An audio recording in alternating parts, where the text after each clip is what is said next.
दाता, पग पग पर है संग तुम्हारे अन्नदाता।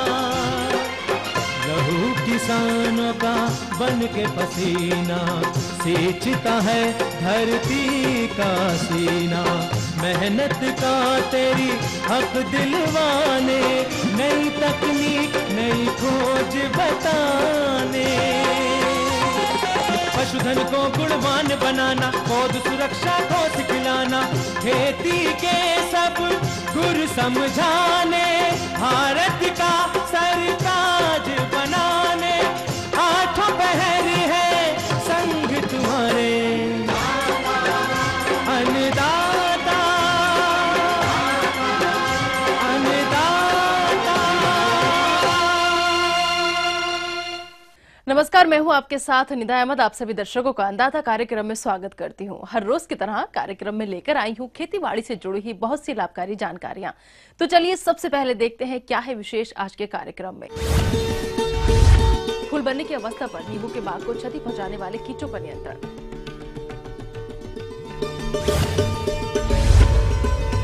अच्छी बढ़वार हेतु जायद मक्के की फसल में जरूरी कार्य।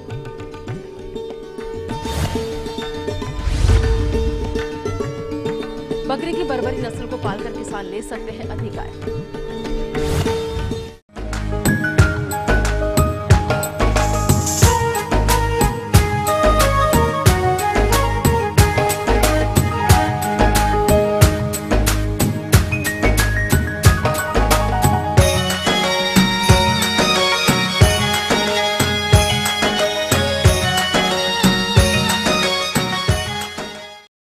प्रदेश के जिन किसान भाइयों ने नींबू के बाग लगाए हुए हैं, उनके वृक्षों पर इस समय फूल बन रहे हैं, लेकिन दूसरी तरफ इस समय कुछ हानिकारक कीटों का प्रकोप भी देखने में आ रहा है। और अगर हमारे किसान भाई समय रहते इन कीटों का नियंत्रण नहीं करेंगे तो ये नींबू के बाग में फूल व फलत को भारी क्षति करेंगे, जिससे आपको आगे चलकर बहुत कम फलत मिलेगी। इसलिए किसान भाई इस समस्या से निजात पाने के लिए किस तरह से करें इन हानिकारक कीटों का नियंत्रण, इस बारे में उचित सुझाव दे रही है पंतनगर कृषि विश्वविद्यालय की वैज्ञानिका डॉक्टर पूनम श्रीवास्तव। किसान भाइयों, अगर नींबू की बात करें तो नींबू में जो कीड़े इस समय दिखाई देंगे वो है एक साइला। और साइला जो है बहुत ही महत्वपूर्ण हानिकारक कीड़ा है।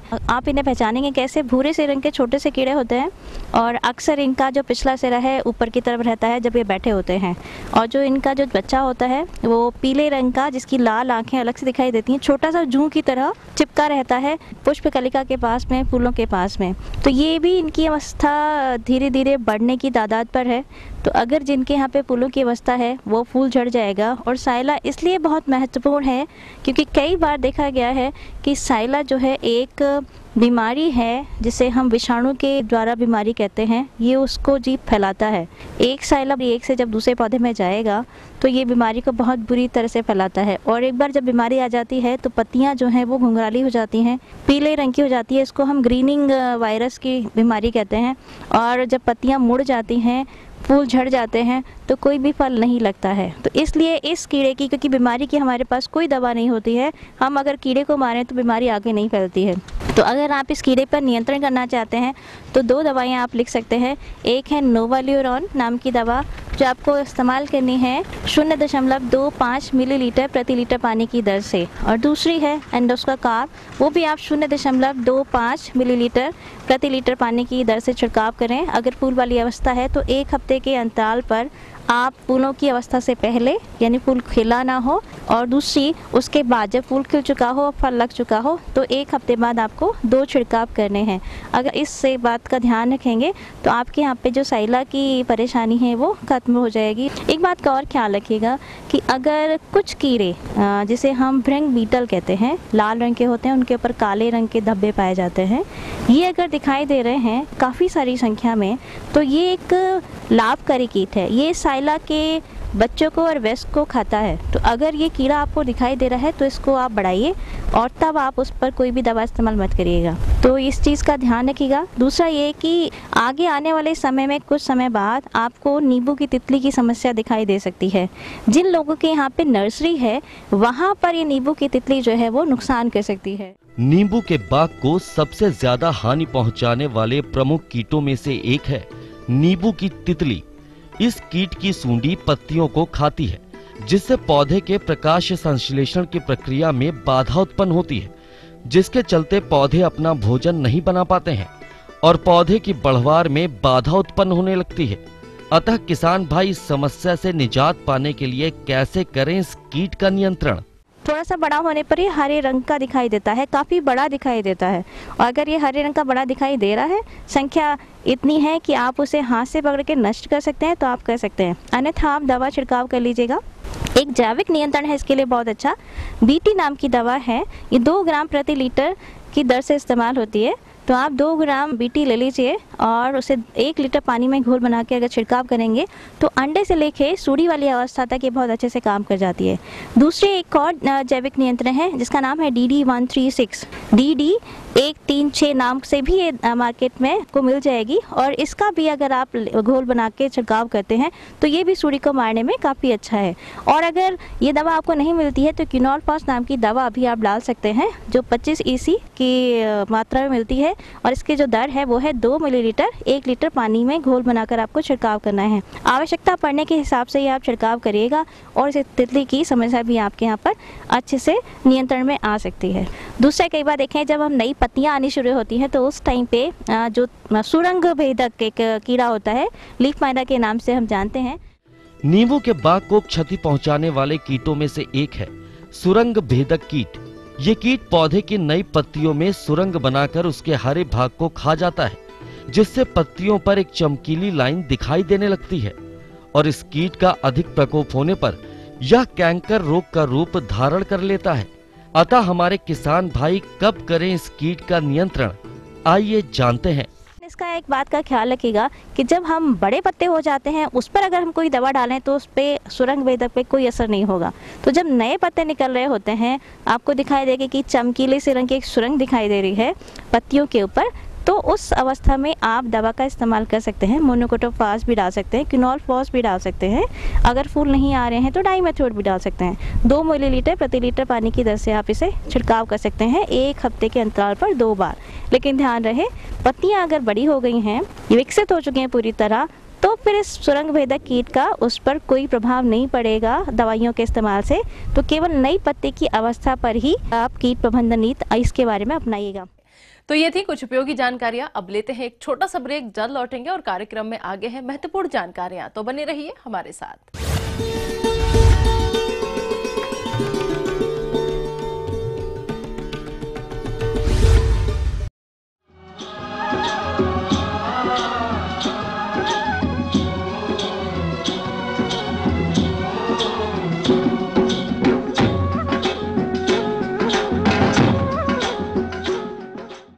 ब्रेक के बाद आप सभी दर्शकों का स्वागत है। चलिए अब रुक करते हैं अगली कड़ी की ओर।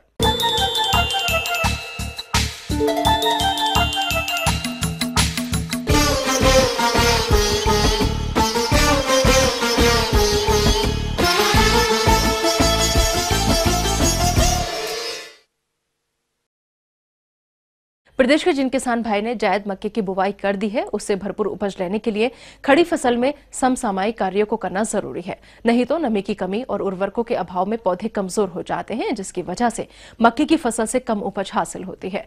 तो किसान भाइयों, जायद मक्के की फसल में इस समय कौन कौन से कार्यों को करना जरूरी है, इसके बारे में जानकारी दे रहे हैं तिरहुत कृषि महाविद्यालय ढोली के वैज्ञानिक डॉक्टर अजय कुमार। ये ऐसा है कि अभी जो मक्का लगा हुआ है वो जो 40 दिन की अवस्था में है या 45 दिन की अवस्था में है, तो उसमें अभी जो कंडीशन है उस कंडीशन में वो मक्का अभी नी हाइट स्टेज में आ चुका है।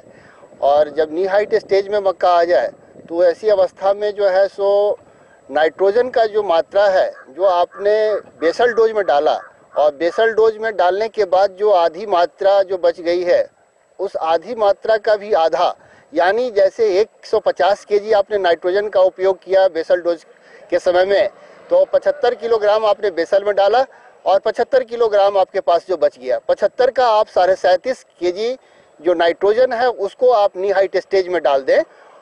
और नी हाइट स्टेज में डालने के बाद मिट्टी चढ़ा दें। मिट्टी चढ़ाने के बाद उसमें इरिगेशन कर दें। उसके बाद एक चीज़ ध्यान रखेंगे कि जो यहाँ पर जल निकास की सुविधा नहीं है वैसे जगह पर जल निकास की को बना दें ताकि खेत में, मक्का के खेत में पानी न लगे। एक चीज़ ध्यान देने की ज़रूरत यहाँ पर यह है कि मक्का ही एक ऐसी क्रॉप है जिसको न अधिक टेम्परेचर चाहिए और न अधिक नमी चाहिए। दो चीज़ इसके लिए बहुत संवेदनशील है, इसलिए इस चीज़ को ध्यान में अवश्य किसान बंधु रखेंगे। सिंचाई के बाद मक्का की फसल में बहुत से खरपतवार उग आते हैं जो फसल से पोषक तत्व और पानी के लिए प्रतिस्पर्धा करते हैं। साथ ही ये खरपतवार बहुत से हानिकारक कीट और रोगों को आश्रय देते हैं। इसलिए मक्के की फसल को इन खरपतवारों से मुक्त रखना जरूरी होता है। फसल को खरपतवारों से मुक्त रखने के लिए 20 से 25 दिनों के अंतराल पर निराई गुड़ाई करनी चाहिए। साथ ही फसल की अच्छी बढ़वार हो, इसके लिए फसल में संतुलित पोषक तत्वों का उचित मात्रा में प्रयोग करना चाहिए।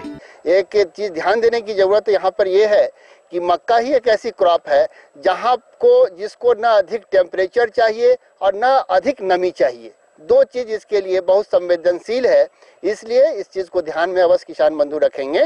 दूसरी बात है कि टेम्परेचर की बात है।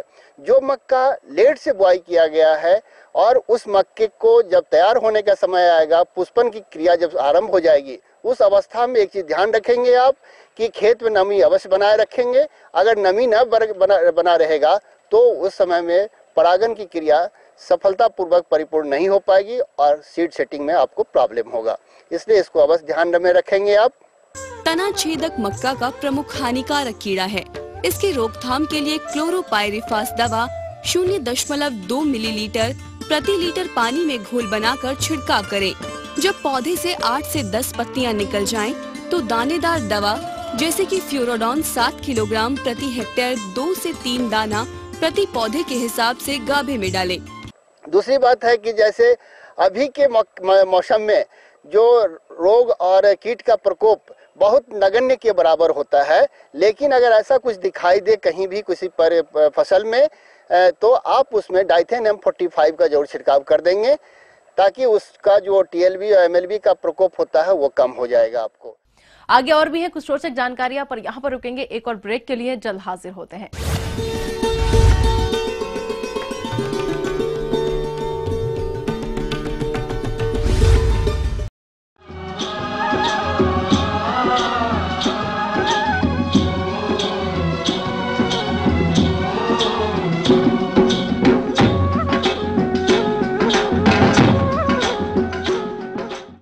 ब्रेक के बाद आप सभी दर्शकों का एक बार फिर से अन्नदाता कार्यक्रम में स्वागत है। बढ़ते हैं अगली प्रस्तुति की ओर।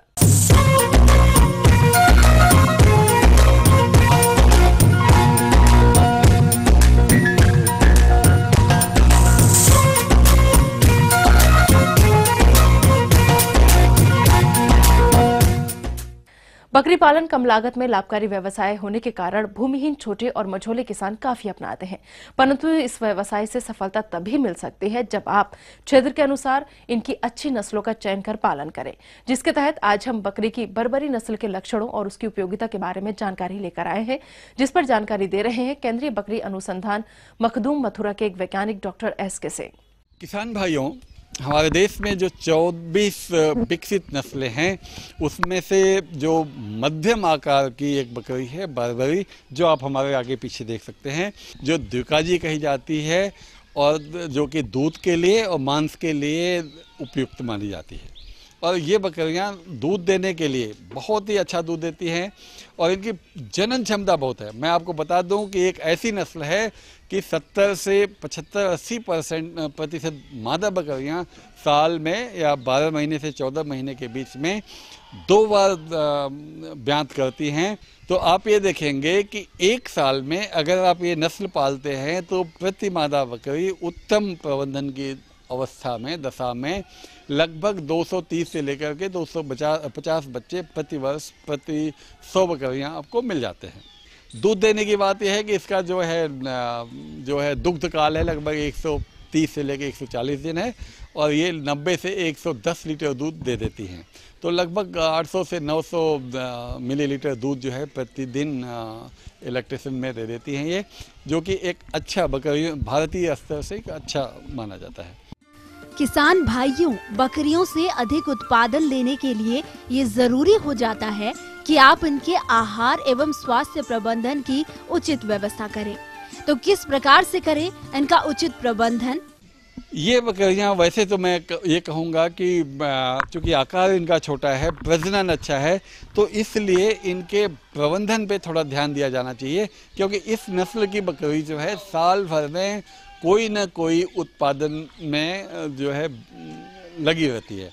या तो ये गाभिन होगी, बच्चे साथ होंगे, दूध देती होगी, तीनों होंगे या कोई दो होंगे एक साथ में। तो इसलिए इनकी बकरियों के स्वास्थ्य प्रबंधन पे और बकरियों के खान पान पे विशेष ध्यान भी देना चाहिए, जिससे कि बकरियां जो है उत्पादकता की वजह से कमज़ोर ना हो। तो उत्पादकता जो राशन कहा जाता है दूध के लिए, प्रजनन के लिए, उस पे आप ध्यान रखें और जितना भी हमारी संस्कृति है वैज्ञानिकों की खान पान के लिए वो खान पान दें। पशु चाहे कोई भी हो, इससे उत्पादन लेने हेतु एक निश्चित समय होता है। तो आप बकरियों से अधिक लाभ लेने हेतु किस समय पर इनको बेचा जाए ताकि उनका उचित मूल्य मिल सके? इन बकरियों की ये जो है कभी 9 से 12 महीने में वयस्क हो जाती हैं। तो इनका जो अगर आप बेचना चाहते हैं मांस के लिए, तो सबसे उपयुक्त नर मेमनों का तो समय होगा कि लगभग 9 महीने के आसपास इनको बेचें बाज़ार में, तभी आपको एक अच्छा भाव मिलेगा, अच्छा पैसा मिलेगा, अच्छी आमदनी मिलेगी। वैसे तो ये बकरियां पूरे देश में इसकी अपने देखिए ना कितना सुंदर है, तो सुंदरता की वजह से, अपने चमक की वजह से, अपने बाह्य रूप की वजह से बहुत ही इनको जो है किसान बहुत ही रुचि से पालते हैं, बड़ा इसमें इंटरेस्ट रखते हैं। तो लेकिन ये है कि ये शुष्क क्षेत्र वाली बकरी है, तो अगर आप इसको पालना चाहते हैं तो जो शुष्क या अर्ध शुष्क क्षेत्र हैं भारत में, वहाँ पालेंगे तो ये आपको निश्चित लाभ दे देगी।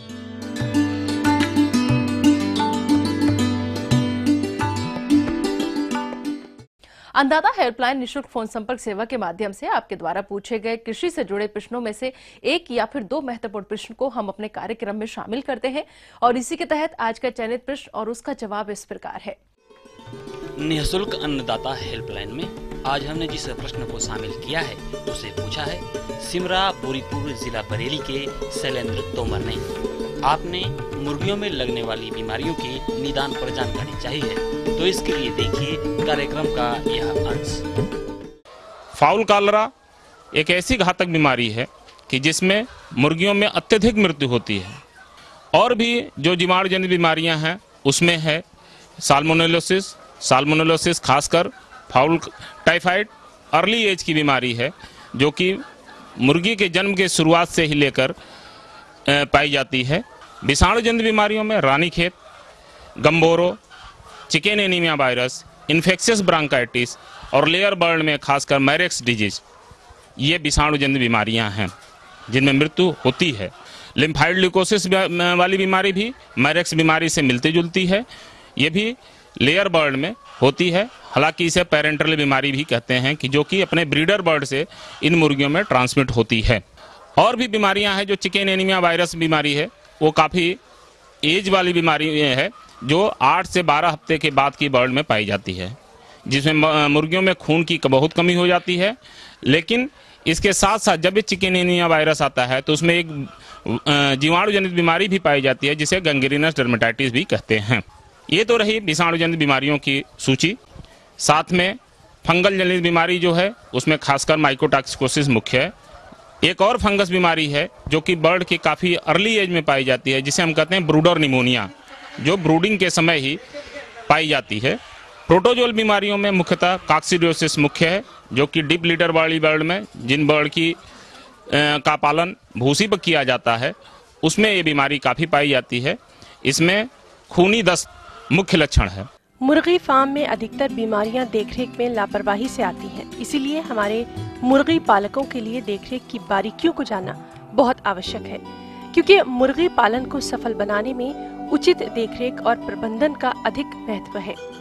तो मुर्गियों को बीमारियों से बचाने के लिए वो कौन कौन से जरूरी प्रबंधन है, आइए जानते हैं। तो रोकथाम के लिए हमें 3 स्टेप उठाने की जरूरत है। पहला स्टेप है कि हम बायोसिक्योरिटी को मेंटेन करें, दूसरा स्टेप है कि हम प्रॉपर वैक्सीनेशन करें, और तीसरा स्टेप है कि हम इसके इम्यून सिस्टम को मजबूत रखें। अब बायोसिक्योरिटी का मतलब हम अपने फार्म की सिक्योरिटी बायो से, जो माइक्रो ऑर्गेनिज्म है, उससे सिक्योर करें। उसके लिए दो तरह की चीजें अपनाई जाती हैं बायोसिक्योरिटी के लिए। एक होती है कंसेप्चुअल बायोसिक्योरिटी। कंसेप्ट ये है कि हमें अपने फार्म पर माइक्रो ऑर्गेनिज्म को एंट्री करने से रोकना है। दूसरा है ऑपरेशनल बायोसिक्योरिटी। ऑपरेशनल बायोसिक्योरिटी ये बताता है कि हम क्या क्या चीजें करें कि जिससे कि ये माइक्रो ऑर्गेनिज्म हमारे फार्म को में प्रवेश करने से बचें। अब एक सफल फार्मर तो वही है कि जो इन ऑर्गेनिज्म को अपने फार्म पे आने से रोके। तो उसकी शुरुआत हमें हैचरी लेवल से ही होती है कि जिस दिन हम अपना डे ओल्ड चिक्स बुक कराते हैं तो हमें ये ध्यान रखें एक सफल फार्मर के रूप में कि हम अपने फार्म पे डिजीज फ्री चिक्स ही ले आएं। और वो तभी संभव है कि जब हमारा disease free chicks disease free flock से पैदा हुआ हो और डिजीज फ्री हैचरी से आता हो। तो तभी हम जो हैचरी लेवल डिजीज हैं, चाहे जो पेरेंटल डिजीज हैं, उनको अपने फार्म पर आने से रोक सकते हैं। चूँकि और भी रास्ते हैं हमारे फार्म पर बीमारियों के प्रवेश करने के, जिनमें हवा और वाइल्ड एनिमल का contact, man to man contact, ये मुख्य हैं। तो उन बीमारियों को रोकने के लिए हमें ध्यान रखना चाहिए कि हमारे फार्म पर वाइल्ड एनिमल और वाइल्ड बर्ड का प्रवेश न हो। दूसरा, हमारे फार्म पर अननेसेसरी जो भी अनवांटेड लोग हैं उनका प्रवेश भी न हो। तीसरी चीज़ ये है कि हम एज ए फार्मर अपने फार्म पर all in all out system को अपनाएं, जिससे कि अगर हमारी पुरानी बर्ड हैं जो किसी कारण बीमारी ग्रसित हुई हैं, वो अपनी बीमारी अपने बच्चों में जो आने वाला फ्लॉक है, नया फ्लॉक है, उसमें न छोड़ पाएं। तो इसके लिए ये ज़रूरी है कि हम all in all out system को अपनाएं। तीसरा चीज़ ये है कि हम अपने फार्म पर रेगुलर साफ सफाई का ध्यान रखें, जिसमें कि ये फीडर है, ड्रिंकर है और farm equipment, other farm equipment है, जैसे कि डिबिकर है, वैक्सीनेटर है और पर्दे हैं, फार्म की सीलिंग है। इनकी साफ सफाई को हम करें, नियमित रूप से करें।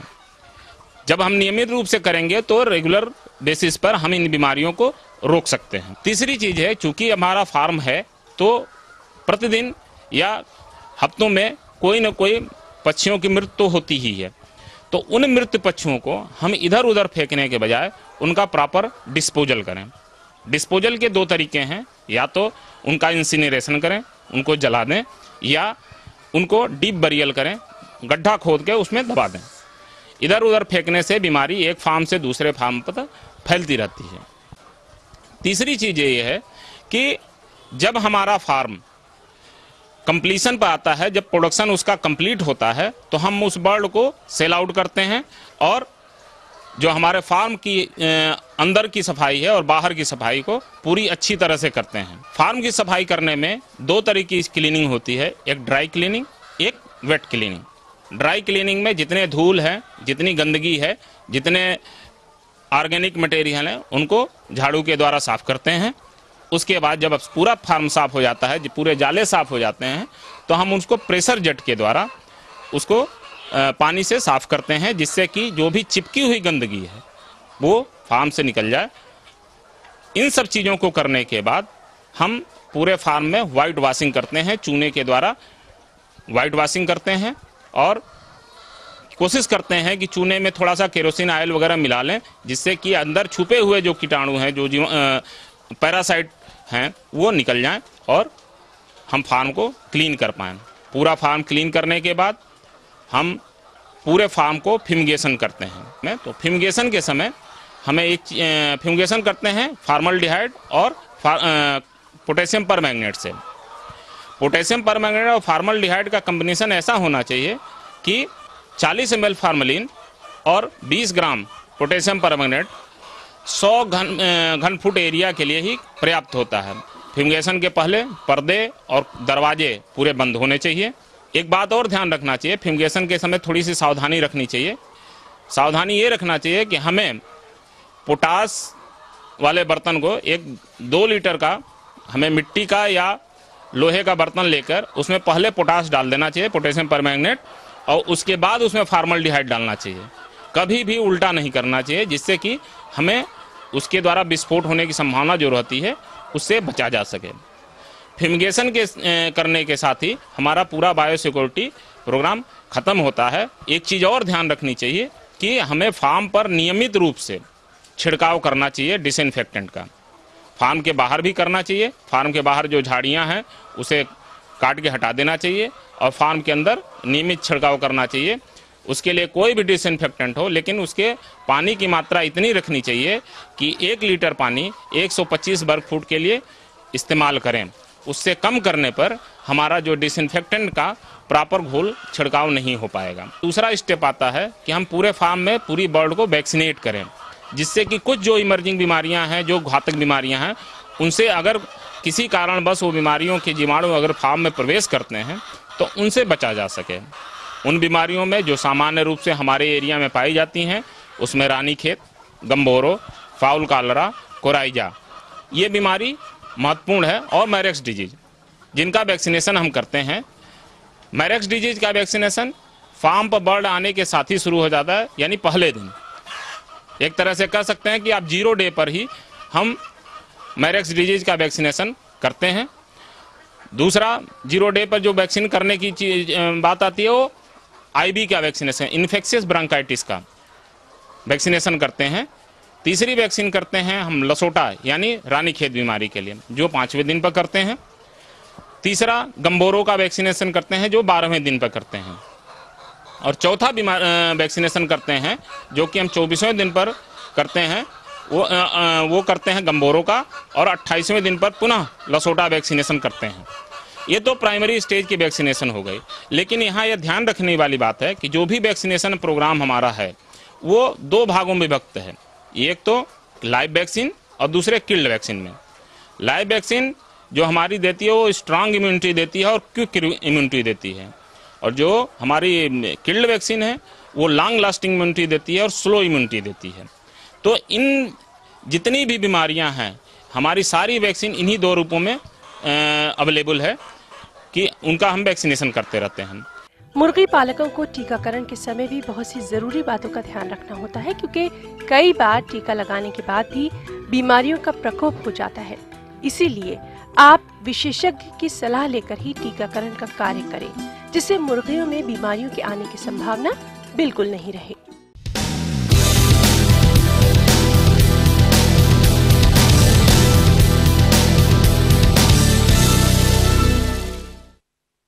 राज्य की विभिन्न मंडियों में कृषि उत्पादों के चढ़ते उतरते बाजार भाव की संक्षिप्त जानकारी इस प्रकार है।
हम ये उम्मीद करते हैं कि आज का कार्यक्रम आप सभी दर्शकों के लिए उपयोगी रहा होगा।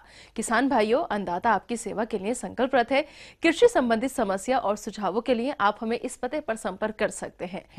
प्रोड्यूसर अन्नदाता, ETV Uttar Pradesh Uttarakhand, Ramoji film city, Hyderabad 501512। साथ ही आप हमें ईमेल भी कर सकते हैं। हमारा ईमेल है annadata.up@etv.co.in। इसके अलावा आप हमें निःशुल्क हेल्पलाइन नंबर 180010845999 पर सोमवार से शनिवार सुबह 10 से शाम 4 बजे के बीच संपर्क कर सकते हैं। अब आइए देखते हैं कल दिखाए जाने वाले कार्यक्रम की मुख्य झलकियां। अधिक उपज के लिए मेंथा की रोपाई और रोपाई बाद के प्रबंधनों पर जानकारी। कलम लगाने के लिए आम के बीजों पौधों को किस तरह से करें देखरेख। फिलहाल अन्नदाता की पूरी टीम को आप दीजिए इजाजत। कल फिर इसी समय आपसे होगी मुलाकात कृषि संबंधित कुछ और महत्वपूर्ण जानकारियों के साथ। नमस्कार।